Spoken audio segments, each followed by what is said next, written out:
I'm Bambi Francisco with this segment of Lessons for Entrepreneurs and this time investors. And joining me with his advice, words of wisdom, is Kourosh Karimkhany. He is the head of corporate development at Condé Nast. Kourosh, thank you for sharing your thoughts about entrepreneurship and being an investor. And I should just provide some context. You are head of corp dev at Condé Nast, so you look and scour across the country for great entrepreneurs to buy up. And so for those entrepreneurs, what lessons, what pieces of advice would you give them? Pieces of advice. Well, it always comes down to the team. It always comes down to who you have around you. The best teams the best companies that I've come across are ones where there's a strong CEO, but that person is not afraid to hire people who are just as smart or smarter than they are. And then they're not afraid, what's more important is that they're not afraid to delegate the decision making to those people. So, you know, CTO, CFO, marketing person, they're all empowered to make decisions, you know, in some cases without the CEO being there. A lot of startups that I've dealt with, there's like one or two strong personalities and they drive everything.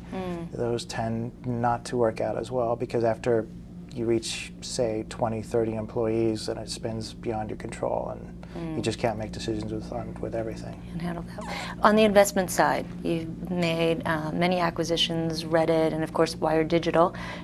So any advice for investors, or actually maybe corporate, or the buyers at the head of corp devs at these big media properties? Give my competitors advice? Sure, why not? Maybe not. So maybe just from an investment standpoint, I guess. No, I'm kidding. Sure. It's the thing that I always keep in mind for myself is to never forget the reason why you're doing an acquisition, namely that you're buying future cash flows.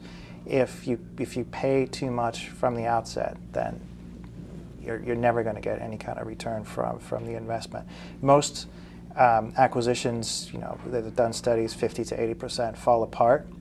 So if you start out from the outset overpaying for a piece of technology that looks cool but doesn't generate any revenue, then you've automatically handicapped from the very beginning. So whenever I go into a deal, I just make sure that I always keep in mind that I have to pay a certain multiple for cash flow, otherwise it's really not worth doing. Buy low. Buy low. Sell high. Exactly. If you can. Well, thanks so much. Thank you for sharing your advice to entrepreneurs and investors. I've been speaking with Kourosh Karimkhany. He's the head of corp dev at Condé Nast. I'm Bambi Francisco.